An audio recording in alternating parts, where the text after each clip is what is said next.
Hi everyone, welcome to LifeStream Live with Angie. Today I have Kevin DeCamp, which is our transportation manager, and we are talking transportation. So Kevin, thank you for joining in today.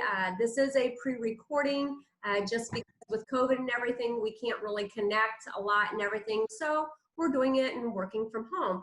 But again, thank you for joining in and everything. So let's talk transportation. Let's talk the transportation world. So tell me a little bit about transportation. Sure. First, we'll talk about senior rides, which is in two counties, which is in Delaware and Grant. Okay. Differentiates with the public transportation being that it's only for seniors 60 years of age and older. Sure. And there is no cost per se except a donation-based system. So Exactly. if you can give a few, if you don't, it's fine because LifeStream goes ahead and covers the cost of the transportation. Mm-hmm. So what that does, but the difference there is Delaware and Grant, they stay in those counties. They don't leave those counties. We want to leave those buses for those counties, for those clients. Mm-hmm. And of course, we have the public transportation system, which we have Jay, Randolph, Henry, and Blackford. Now that is based on an age-based system as well when it comes to fares. Okay. You have 0 to 17, which is $1 a trip, which is, say you're going to Walmart, that's a trip. And from Walmart back home, that's a trip. So that'd be $2. Mm-hmm. Okay. 18 to 59 is $2 a trip. And 60 and above is $1 a trip. Okay. Okay. That's the only difference between the two, except we can go to different counties as long as you start, say, in Jay County. Mm-hmm. And need to go to Delaware County. As long as you come back to Jay County, we can do that if the route permits. Okay. Now, public transportation is very, very busy. Mm-hmm. And both these programs, I'd like to say, and we'll put this out here now, that the best thing to do, if you know that you have an appointment or you really know that you want to go somewhere and you want to be there at a certain time, call 2 weeks in advance. Definitely. All right. Now, it's an on-demand service, so you can't just say, well, I want this scheduled. There's nothing else because it's first come, first served basis. Sure. And that's due to the funding structures within NDOT and the FTA. Mm-hmm. So now on all this system, we have each one of them, every one of our buses are wheelchair accessible. They all have lifts. Drivers provide door-to-door service. They won't go inside the threshold of a door. They won't go into a lobby to go find you or things of that nature, but they will grab you at the door. They'll bring you on, put you on the bus. They assist you to make sure we try to minimize any slips, trips, or falls. Say you want to go to the grocery store. Grocery store, you have to have, you can only have up to 5 bags to bring on the bus. Mm-hmm. That doesn't seem like a huge deal, but when I've had Martha come out with a big screen TV, 50-pound bags of feed, and she has 10 of them, and you know, Sure. my drivers don't really like that very much. Well, and that limits space. I mean, that can cause, especially when you're doing multiple rides for individuals, you know, that can definitely cause a problem for your other transporters. Well, exactly. And, you know, we try to put as many riders as we can on at this, you know, for one single route to maximize the logistics. Exactly. Due to COVID, we've kind of Mm-hmm. things up, and we try to keep, as you know, we try to keep the social distancing and everything in place the best we can. We provide masks for riders. Right. Now we've had, you know, maybe a couple of instances where if a client does not want to wear a mask, we cannot force them. Right. It's on public or senior ride transportation because there may be a medical issue. We're not allowed to ask if there's a medical issue. Mm-hmm. It's public transportation, so we cannot single anybody out. Gotcha. So I've had, you know, and I've been asked, can we transport people that are COVID positive? I mean, you wouldn't believe the things you asked. And I said, you know, I would much rather not, you know, subject my drivers nor any other clients to that. So no, I won't be doing that. You know, Sure. Well, you got to look out for the safety of everyone. that's more of an ambulatory service, and that's not what we are. Right. We don't do Medicaid rides or Medicaid waiver or anything like that. We don't get involved in that because we try to strictly stay within our system, which is to provide the biggest, best bang for our buck. Mm-hmm. And when you're hampered with that stuff, then you're kind of at the whim and mercy of the Medicaid contractor. And then I feel like everybody loses. Definitely. Yeah. Okay. So Yeah. I think that pretty much covers basic transportation in a nutshell. I mean, everybody's going to have certain different questions and things, but the best thing to do if you have a question on if you can do this or if you can't do that is you just call the dispatch line and they'll get you the answers. If they don't have them, they'll get them for you. Mm-hmm. But when supervisors or myself. Exactly. And when someone is calling in, though, to set up an appointment, it is very important, though, for them to have as much information as far as, you know, where they need to be picked up specifically, where they're going to specifically, you know, the time. You know, it's very important to be, you know, accurate with the time and everything. Just because we are trying to transport as many individuals as we can and accommodate, you know, the best to our ability. So the more information that they can give us, the better we can accommodate, correct? Well, sure. And if you're not in the system, and when I mean the system, it is our computer system. Yes. And when you call into our dispatch line, they'll ask you, of course, your name, your phone number, your age, so they can you make sure that your fare is appropriated the correct way. Of course, your address, any contact, any special needs, or you know things of that nature. And then a lot of times we even have an emergency contact, you know, just in case you know something happens or things of that nature. And then once you're in the system, you're in there. And so then after you do the initial setup, you just call in, say 2 weeks ahead, like we talked about, and you have a doctor's appointment. Or let's use my favorite. My favorite is the beauty shop. Sure. That's just my little pet thing there. And everybody knows if Martha or Myrtle or somebody doesn't get to the beauty shop, they better have a very good reason why not. Yeah. My mom's 84 years old. She goes to the beauty shop every Friday. There you go. You know, and so that's important.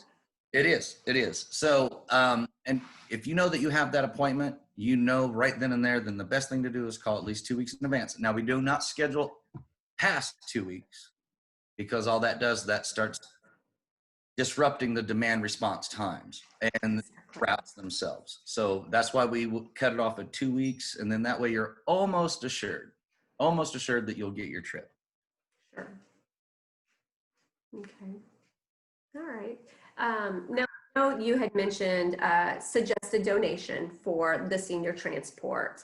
You know, although it's not necessary, you know, but any and all donations toward the transport program, you know, is acceptable and appreciated, right? Yeah, and it goes right back into the program. It doesn't go anywhere else. It goes right back to transportation. Yes. Exactly, because that is considered as a local match toward our funds that we receive from from state dollars. Absolutely, and that even works the same way with the fares and the public transportation. Any that we collect, we put it towards our local match, which say NDOT gives us a certain amount of money to operate throughout the year. And so that and those donations go to that where we have to match what they give us. Sure. So from fares, local counties give us money to try to do the local match so we can, you know, continue to transport our clients throughout the counties. Exactly. And when we are transporting, I know you said though that we have wheelchair accessible, but now what kinds of restraints do we use on those vehicles? Because with my past experience and everything, do we use Q strings or what types of restraints do we use on vehicles to assure the safety of the individuals? Absolutely. Of course, throughout the buses, there are the factory mandated seatbelts for the seats themselves. If there is a wheelchair that needs to be secured, we use the Q strings with the tracks in the floor system. The drivers are trained annually on passenger assistance, and that includes the securement of the wheelchairs. Excellent. Past the testing, which is done through RTAP, which is NDOT's, basically, I'll call it NDOT's instructors. They're the ones that come out and they tell us this is how you do things. And I will say that our drivers, they go through 4 trainings a year, and it has a multitude of different trainings that we provide. And we go above and beyond what is required through LifeStream. Yeah. So we have a very, very good safety record. All my drivers must pass not only to our TAPS standards, but to mine and our driver supervisor as well. Exactly. Yeah, no, I definitely understand that. Um, just had another question come to mind that I was going to ask you, and it just flew out, unfortunately. So our hours are Monday through Friday, Monday through Friday, 8 to 5. 8 to 5. Okay. And Yes. the public transportation, is that the same? Yes, ma'am. The drivers do start early because we do have a couple tracks that run for JRDS and DSI, but of course we do not, have any charter service. So if you want to get on that bus, you can. So it's no different than normal. Mhm. But the drivers start a little bit earlier, just so they can get out in those rural areas that they start in. Sure. Okay. So, is there, because I know that transportation is another beast of its own pretty much, and there is more information for public transportation. So before we switch over that and talk a little bit, because I know we want to talk about like Blackford County, because I know that we have expanded some services there. So I want to touch base on that a little bit. Correct. But before we do, is there anything else though we want to talk about with the senior transport piece? I don't really think so. If there's any questions or concerns, my dog's here too. Don't feel bad. Sorry. If there's any questions or concerns, you just call that dispatch line and they will definitely put you in the right direction. So if you have any questions, concerns, or you think of a question or somebody else has a question that we haven't covered, feel free to call the number. Definitely. Okay. So, so that was more of the senior transport side of it. So let's flip over to more of the public transport though. And I know you touched base though about the fees and the ages and everything like that. And that differentiate though for the counties. But I know though that we just recently, or we are going to, I can't remember, is it November 1st for Blackford? No, we started in October. October. Okay. I apologize. No, we expanded the service from 3 days a week, Monday, Wednesday, Friday, to 5 days a week. Okay. We do provide a little bit of, it's a little bit different in Blackford County because it's such a small county. And we're just trying to drum up the ridership to get some numbers up there. Definitely. The thing we ever want to do is lose a county because you'll never get it back. That's right. We're trying really hard to get our ridership numbers up in Blackford County. But yeah, due to this whole situation, it's given us a little leeway or a little bit of breathing room to try this and just expand it without getting any local match from Blackford County. And eventually I'll have to start coming after them and saying, hey, here we are. But, that's just down the road that we'll worry about that. Sure. And I know with COVID, it has definitely caused some havoc for transportation because, it's modifying the transportation and reassuring the safety, not only for, the clients, but also for our drivers and everything. What specific or, what criteria have we had to take to assure that safety for everyone? I know you mentioned masks and things, but right. Really we were deemed by Governor Holcomb that we were essential, so we had to continue to run. Sure. And I'd say 75% of my driving force is that in that risk age factor for the COVID. Luckily, my drivers are so committed to their clients that there wasn't even a question if they were going to drive or not. They insisted on it. So we've done everything that we can through the great work of Jenny and Tim Norris, our driver supervisor.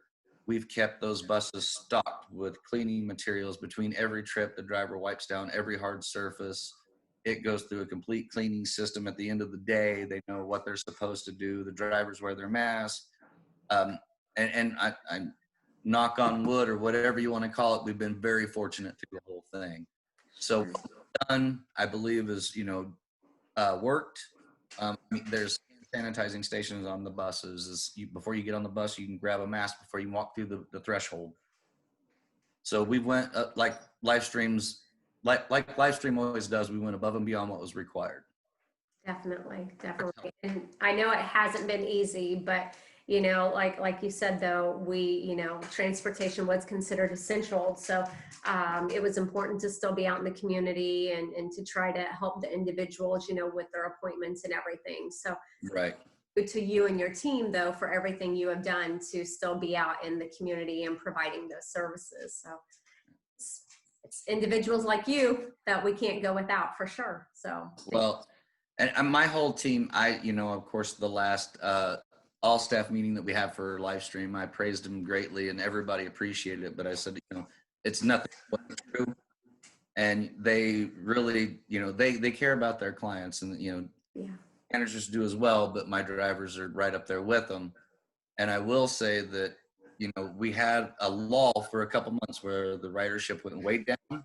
Mm-hmm. Of course, I watched the numbers closely, and they're climbing right back up. It's, we're getting back up to almost normal service. That's great. That's great. And also, though, we shouldn't forget, the dispatchers, though, the behind the scenes, the individuals that are taking, all that information, all those calls, and, doing all the routing and everything for the drivers. They're just as important as well, because like I said, they're handling and routing all those calls for everyone. So. Oh, absolutely. When we had to go remote, I didn't think that, our guys were going to be able to handle it, especially, Liz.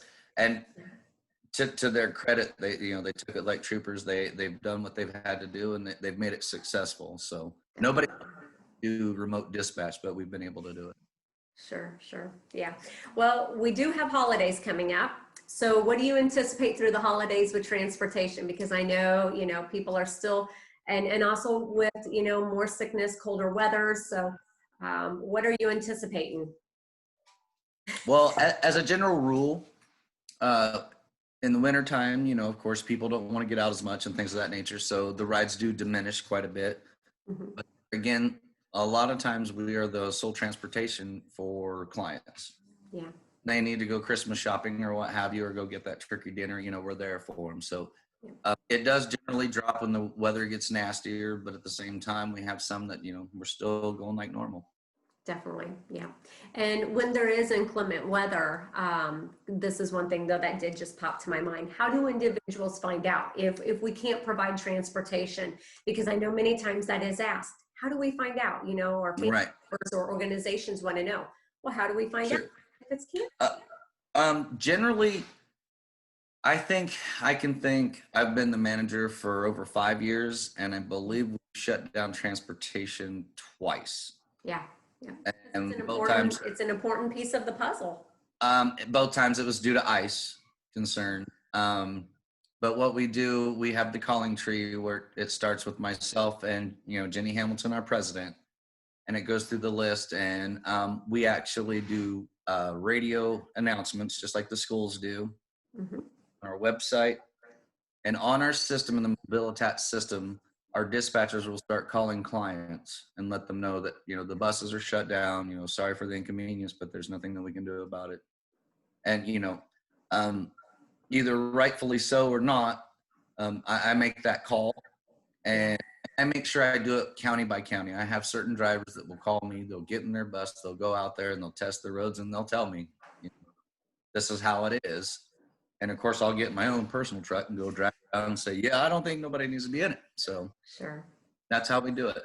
Yeah, no. And yeah, and when that call has to be made, unfortunately, it's for the best interest of everyone, it's correct call to make. So, but yeah, that's usually one of the questions, though, that many people have is, well, how do you make a call and how do we find out about it? So thank you for sharing that information. So, and I will say most times, well, the times that we have those calls, even the doctor's office said, well, we're done, and, we're not going to be open either. So yeah, it's not worth putting a person at risk.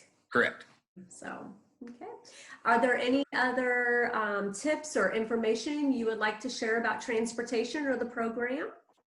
I would just like to say that some people are, I've noticed in the past or here recently, they're kind of intimidated because of the COVID or whatever and afraid to ask questions, but you call that 888 number, 888-759-1121. Mm-hmm. And to the dispatchers, there's Liz, there's Brandy, or you might even get Tim, our driver supervisor, every now and then. you just feel free to ask them any question. There's no such thing as a dumb question. And if you don't get the answers you need or don't feel like it was, completely explained the way you want it, feel free to get a hold of me. Definitely. Perfect. Yeah. Well, thank you again, though, for joining in. I do appreciate your time, and, thank you again to Transportation for keeping the wheels on the road, through the pandemic, and just being out there and providing a service in the community that is definitely needed. So, yeah. Again, Thank you, Angie, for having me. Yep. All right. So before we close out, I am going to go over some live stream events that are going on. Kevin, you're more than welcome to stay on, or you can hop off. I know you are a busy man, so whatever you feel like doing. Great. Well, you have a wonderful day. Thank you. Thanks, Kevin. Appreciate it. So, bye-bye. Okay. So we have coming up with LifeStream, we do have our Medicare Part D open enrollment. We have our drive-through events that are going to be coming up through the month of November. We've got for Delaware County at the Yorktown office from 11 to 1, November 2nd, 16th, and the 30th. So if you are in the Delaware area and need some assistance, you can drive right through and get some assistance that way. Madison County, same as well as the drive-through event, 11 to 1, November 2nd, 16th, and the 30th. And Wayne County, 11 to 1 at the Richmond office, November 2nd, 16th, and 30th. And again, this is for the Medicare Part D open enrollment drive-through assistance program. So if you or know of someone, though, that needs some assistance, you can also find out this information on our webpage as well. So next coming up, though, is November is National Caregiver Month. And so LifeStream has decided this year to host 3 different caregiver event, drive-through events, and the first one will be held November 4th from 11 to noon at the Minnetrista parking lot. Again, this is a drive-through. Caregivers can come through, receive some pumpkin bread, some warm cider, and also some caregiving resources. So the second one is November 10th from 11 to noon at the Leland Legacy in Richmond. And again, some pumpkin bread, warm cider, and caregiving resources. And the third is November 17th from 11 to 12:30 at the Majestic Care in Connorsville. And again, some pumpkin bread, warm cider, and some caregiving resources. And all of these are while the supplies last. So, and like I said, these here are some caregiver events just to give a little thank you out to all those caregivers for everything that you do for the loved ones in our community. Next up is the PASTA program, otherwise known as the Parenting a Second Time Around. This program is for individuals who are doing kinship care or grandparents raising grandchildren. And this is more of a support group that is going to be holding workshops. Currently, we have 2 workshops that are available. They can be done in person or virtually. 2 of the workshops available are titled as It Wasn't Supposed to Be Like This, and the second one is Getting to Know You and the Child. And then there are some other workshops that we are working on, and you can pick and choose, or you can attend all of these. So if this is something you are interested in, you can go to our website to find out more information about this.